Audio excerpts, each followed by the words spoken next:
Assalamualaikum warahmatullahi wabarakatuh. Nama saya Anissa Ulhusna dengan NIM 43020200073. Baik, di sini saya akan mengupas materi-materi Al-Qur'an, yaitu dengan pertanyaan-pertanyaan sebagai berikut.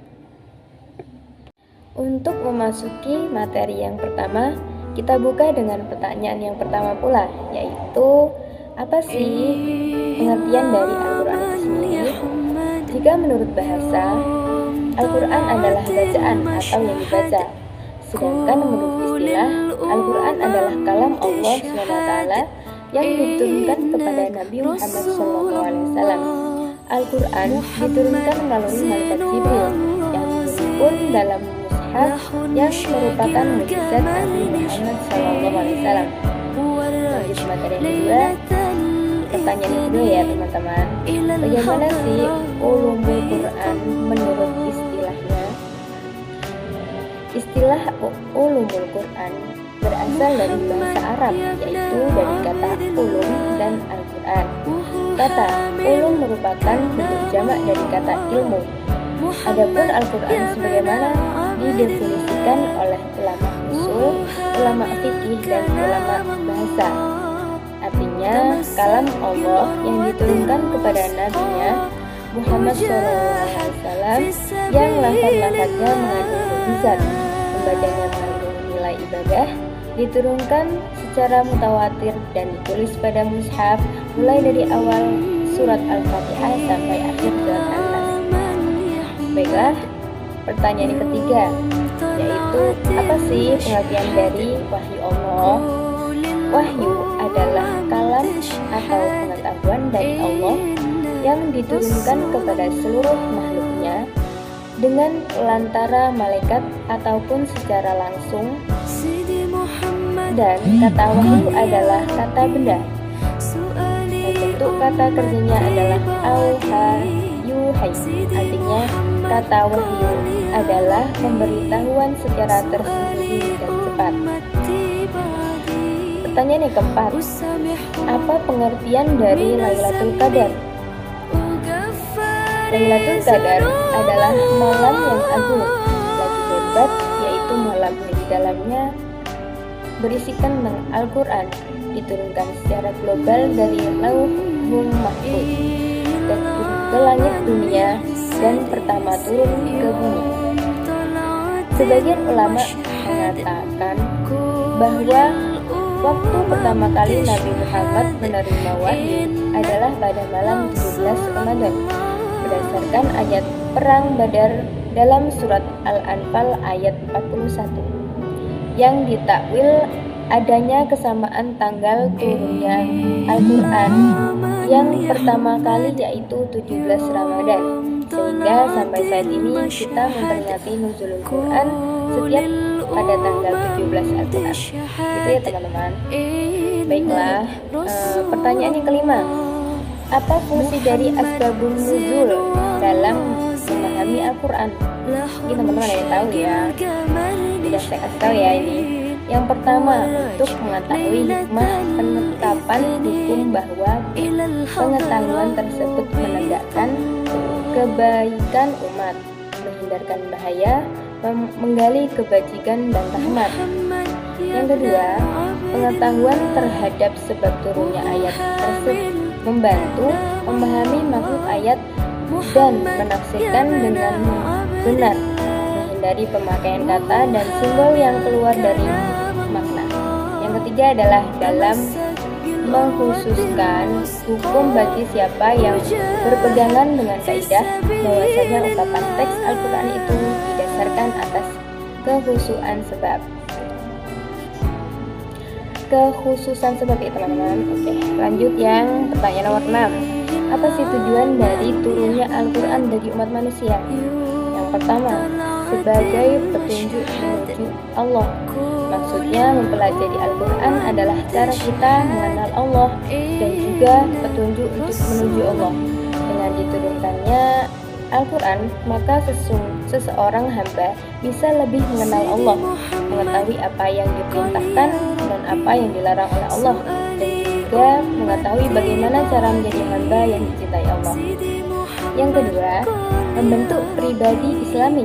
Maksudnya, dengan memahami tujuan Al-Quran sebagai bentuk pribadi Muslim, maka setiap Muslim akan terdorong untuk mempelajari Al-Quran lebih dalam, tidak terbatas hanya sampai pengajian saja, tapi juga untuk diterapkan dalam kehidupan sehari-hari dan dalam berbagai aspek kehidupan.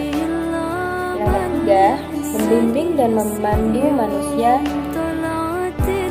Maksudnya di sini, Al-Quran adalah petunjuk, pembimbing, dan pemandu manusia. Dalam Al-Quran terdapat hukum yang mencakup seluruh aspek kehidupan manusia, termasuk di dalamnya membahas apa yang baik dan apa yang buruk. Yang keempat, membentuk masyarakat Islam. Maksudnya, dalam masyarakat Islam, setiap elemen masyarakatnya terbiasa menegakkan nilai-nilai iman.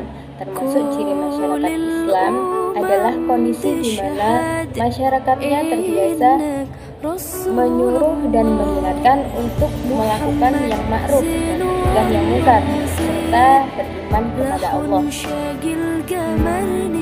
Untuk materi selanjutnya nih, 7. Pertanyaannya, seperti apa sih ciri-ciri dari surat Makkiyah? Mungkin teman-teman udah pada yang tahu ya, tapi saya akan kasih jelasnya lagi. Yang pertama adalah surat Makkiyah biasanya menjelaskan tentang makna tauhid. Yang kedua, ayatnya pendek-pendek. Yang ketiga, menceritakan tentang surga dan neraka. Yang keempat, ayat yang jika dibaca maka disunahkan kepada pembaca dan pendengarnya untuk melakukan sujud, yaitu disebut ayat sajdah.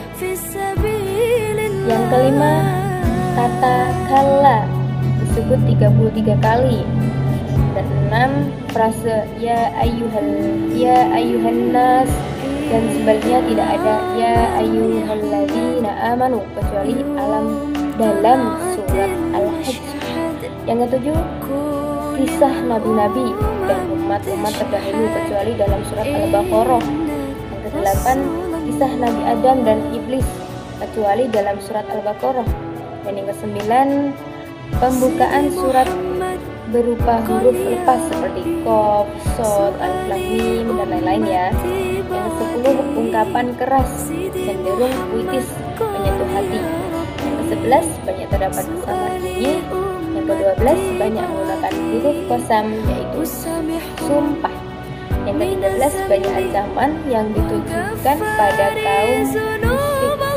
Dan yang ke-14, yang terakhir nih, banyak tuntutan mengenai akhlakul karimah.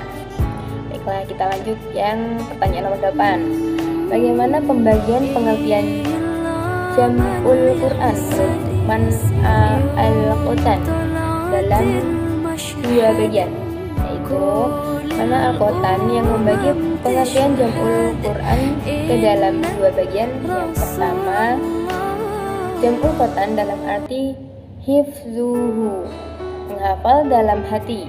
Inilah makna yang dimaksudkan dalam firman Allah kepada Nabi. Nabi senantiasa menggerak-gerakkan kedua bibir dan lidahnya untuk membaca Al-Quran ketika diturunkan kepadanya. Yang kedua, jam'ul Quran dalam arti kitabuhu kullihi, yaitu penulis Al-Quran semuanya, baik dengan memisah-misahkan ayat-ayat dan surah-surahnya, atau menerbitkan ayat-ayat semata dan setiap surat ditulis dalam suatu lembaran secara terpisah, ataupun menerbitkan ayat-ayat dan surah-surahnya sebagian ditulis sesudah bagian yang lain. Sebagian besar literatur yang membahas tentang ilmu Al-Quran menjelaskan bahwa jam'ul Quran meliputi proses penyampaian, pencatatan, pengumpulan catatan, dan kodifikasi hingga menjadi mushaf Al-Quran. Baiklah, yang pertanyaan nomor 9 ya teman-teman. Apa itu sab'atul harf? Sab'atul harf, kalian tahu ya, sab'atul harf itu kan bahasa Arab. Oke, saya jawab ya. Kata sab'atu dalam bahasa Arab yang artinya bilangan 7 atau tidak terbatas. Kata Harf adalah jamak dari kata harf. Dalam bahasa Indonesia dapat diartikan dengan kata huruf. Sementara dalam bahasa Arab, kata harf adalah lafaz yang mempunyai banyak arti. Sesuai dengan penggunaannya, kata harf dapat diartikan sebagai puncak, kata yang lurus, satu huruf ejaan, tiga salah satu huruf ejaan, empat makna, saluran air, wajah, tata bahasa, dan lain sebagainya. Dengan demikian, ahruf sab'ah dapat diartikan dengan 7 bahasa, 7 ilmu, 7 makna, 7 bacaan, dan 7 bentuk aujuh, dan lain sebagainya. Oke, lanjut materi 10. Pertanyaannya seperti ini, bagaimana adab dalam membaca Al-Quran? Kalian harus tahu nih adab-adab membaca Al-Quran seperti apa. Siap ya, yang pertama harus dalam keadaan suci, maksudnya sudah mengambil air wudhu. Yang kedua, baca dengan pelan, tartil, dan tidak tergesa-gesa, seperti misalnya innalladzina amanu, atau yang seterusnya membaca dengan khusyuk, maksudnya dengan cara menghayati setiap kalimat Al-Quran, karena pada setiap ayat-ayat Al-Quran itu isinya indah. 4. Membaguskan suara saat membaca Al-Quran, misalnya seperti ini.